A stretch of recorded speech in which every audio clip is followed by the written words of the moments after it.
All right, welcome back to the channel. So big news. It seems like Gervonta Davis is going to be stripped of at least two of his championship belts by the WBA, and he's basically been told to pick a division and stick to it. Let's talk about that in this video.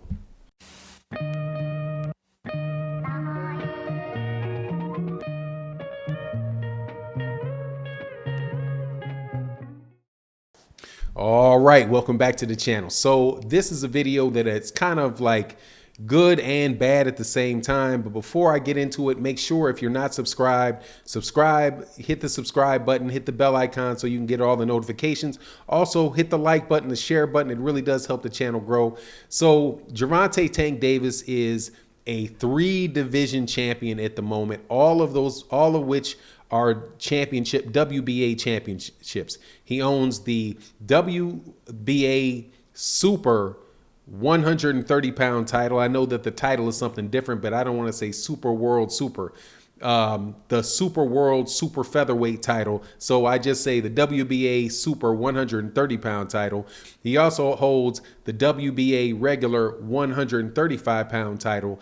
And he also holds, lastly, and definitely leastly, the 140-pound WBA lightweight or not least, for 140-pound WBA regular title there. And see, so you would say right now that Gervonta Davis is a 3-division champion. I personally would say no, you're not, because those are not major belts in 2 of the 3. But you know, you see how the confusion that adds to everything by me having to go through each one of those. Well, it looks like, and this is why I said this is a good and bad thing, because I'm a Gervonta Davis fan. I definitely want the best for Gervonta Davis, but I'm telling you, I do not mind at all what the WBA is telling them and what the WBA is probably going to do, which is strip Gervonta Tank Davis of 2 of those belts and tell him, look, okay, you're going to have to pick which one you're fighting for, because we've got to get rid of these belts. And also, you're not going to defend all 3 of those belts. So if that belt is going to stay there, let it be something that is going to be defended and something that's going to be fought for, right? So why does the WBA take this stance? I don't think that it's a personal attack on Gervonta Davis. It's just downhill of something that was very, very major that happened to the WBA when it was threatened by another organization called the ABC, which is the Association of Boxing Commissions. And the Association of Boxing Commissions in the United States is the organization that allows other sanctioning bodies to operate, right? So you have the World Boxing Organization, which I do believe is located out in Puerto Rico, or the WBC is in Mexico. The WBO is probably in Puerto Rico. The WBA, I'm not sure where they are, but regardless of where they are, they wind up having to get permission by the ABC in order for them to sanction fights in the United States, because the ABC is the organization that was created by Congress in order to make sure that they got rid of corruption in boxing. And the things that it was meant to do was, on one side, it was the Muhammad Ali Act.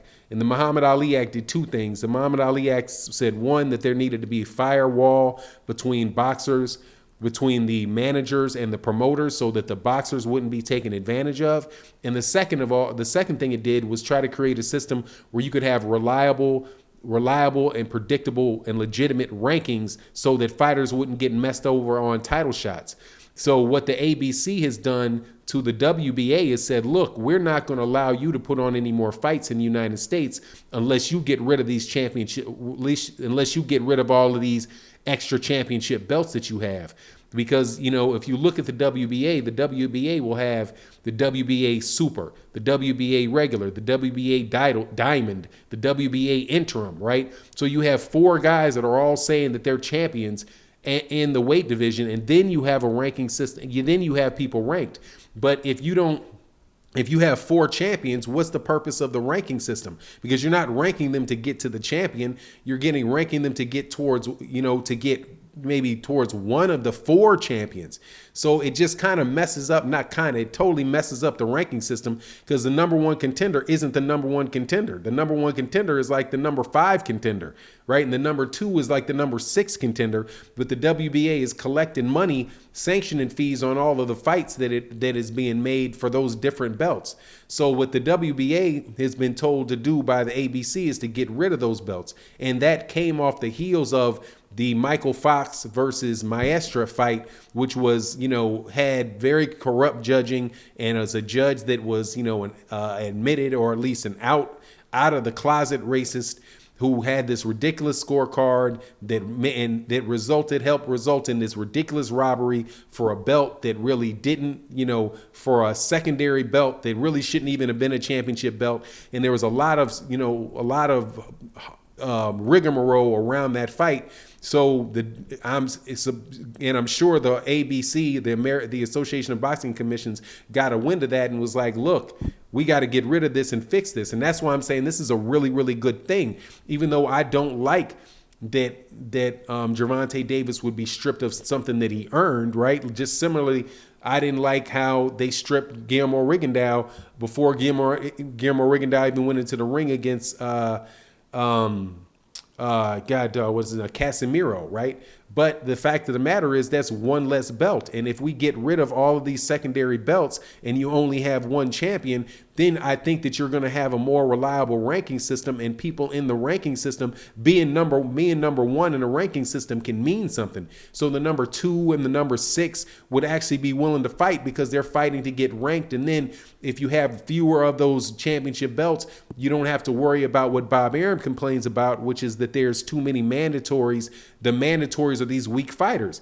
If you weren't giving championship belts to some of the better fighters who should be in the ranking system, then you wouldn't have to worry about the one mandatory that you make not being a good fight, right? Because the number 1 contender will actually mean something. So as far as what I want to see, Gervonta Davis do, I would hope Gervonta Davis would keep that 130-pound belt, because that 130-pound belt is the only real championship that he has. And on top of it, it is in a weight class that he fought at in his fight before last. I think Mario Barrios was at 140. And then the fight before that against Leo Santa Cruz was held at 130 pounds. So that is a weight class that Gervonta Davis can make. You also have good fights that can be made down there with Oscar Valdez. I think Shakur Stevenson is down there, right? Gary Russell Jr. is only one weight class away from there. Those are really good fights that can be made that Gervonta Davis can participate in. And I think that it would actually be something that it would be more solid for his resume, because he's actually cleared out a division. Like you look at Errol Spence Jr. and how well Errol Spence Jr. is doing. He's not, eye injury aside, he's not doing well and getting to be the superstar fighter by going up and down weight classes. He's done it by staying in there and fighting the best guy in the weight class that he's in. And that's what I would hope that Gervonta Davis would do next. But anyway, that's my take on the matter. You let me know what you think in the comment section. And with that, I'm out. Peace.